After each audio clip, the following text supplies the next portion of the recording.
Good afternoon! Good afternoon po sa inyong lahat. I'm so excited na ibalita po sa inyong lahat.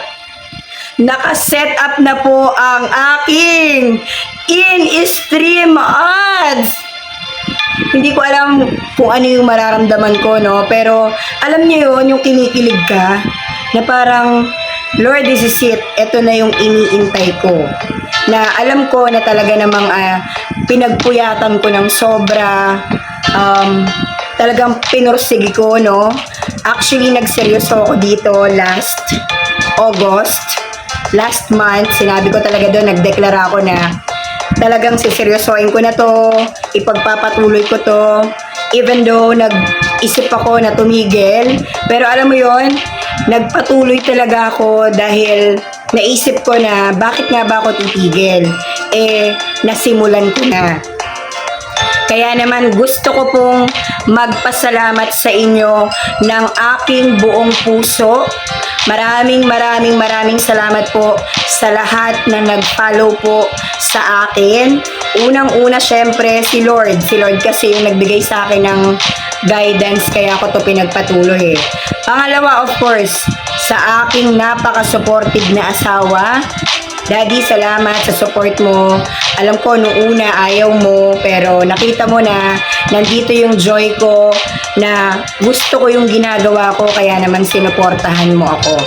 And gusto kong magpasalamat, of course, sa mga anak ko, lalong-lalo na kay Ate Cyril, dahil siya po yung talagang nag-e-edit. Pag maayos po yung edit, yung anak ko po yun. Pag ako po, ibig sabihin, hindi pa ganun kagaling. Pero at least, dahil po sa pagko-content, grabe, natuto talaga lahat ng tao. Lahat ng tao naging artista na. Siyempre, gusto ko ring pasalamatan ng aking bunsong anak na si Riley. Maraming salamat, bunso. Alam ko na lagi ka rin nakasupportive kay mami, kahit hindi halata. No? Salamat sa inyong dalawa, mga anak ko. Kayo ang inspirasyon ko, ang asawa ko at ang mga anak ko. And maraming salamat po sa pamilya ko, of course. Sa nanay ko, sa tatay ko, sa mga kapatid ko. Salamat sa inyong lahat. Alam ko na nandyan lang kayo lagi para suportahan ako. Kaya naman, ipagpapatuloy natin to. And last but not the least, I just want to thank sa lahat po ng sumuporta sa akin. Hindi ko na po kayo maiisa-isa, pero alam nyo kung sino kayo.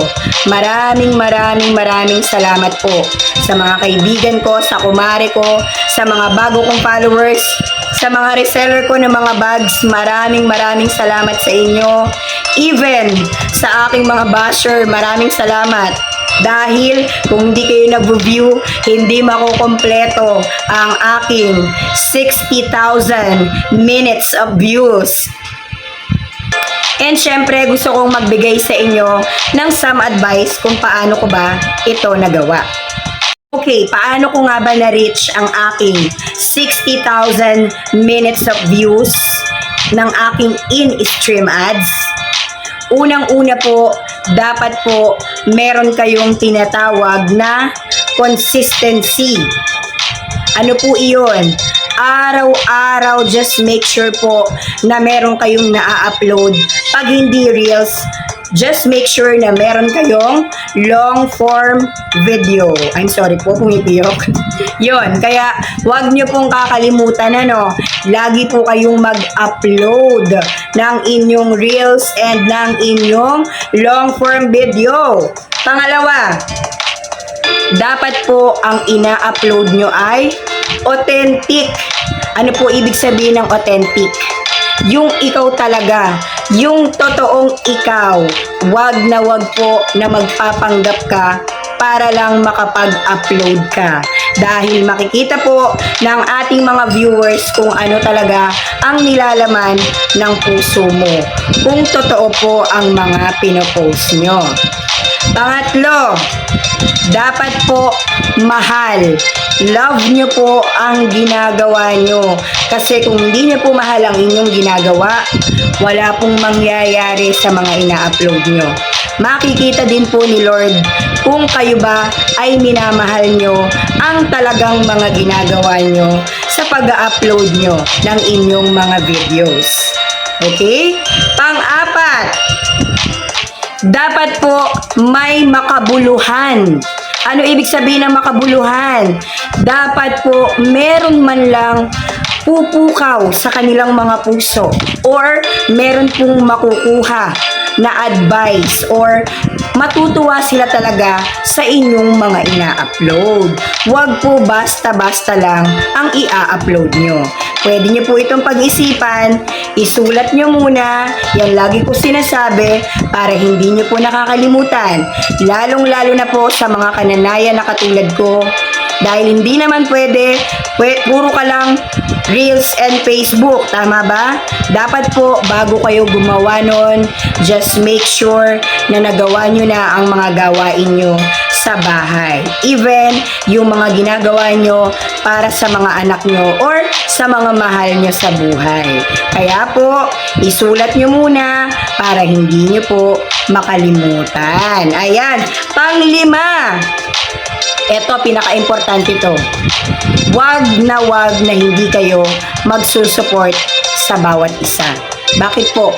Wala pong hindi nakukuha sa pagtutulungan. Lagi kong sinasabi, kahit pag nagpapalaro po ako, ang pagpapalaro ko po, laging may meaning. Kaya ang tawag po sa pagpapalaro ko ay give and take answer. Meaning, pwede nilang tulungan ang bawat isa. Hindi lang sila naglalaro, nagtutulungan pa. So yan mga kapatid, sana po meron kayong napulot kahit papaano na technique kung paano nyo po maiko-close ang inyong 60,000 minutes of views. Looking forward na ikaw naman ang next na makapag-close ng iyong mga gustong ma-achieve sa iyong dashboard. Nandito lang po ako pag kailangan nyo po ako. Pwede nyo pong i-mention ang aking pangalan.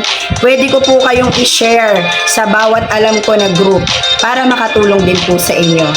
Again and again, maraming salamat po sa inyong lahat. Hindi ko na po kayo maisa-isa, no?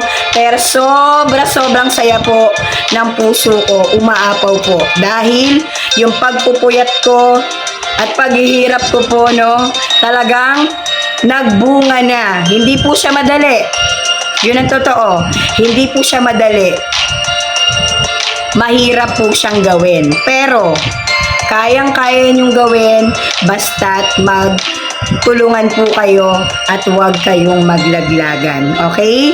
Tulungan lang po talaga ang bawat isa para po pati kayo makaranas din ng close ng 60,000 minutes of views. God bless everyone. Again and again, maraming salamat po sa inyong lahat.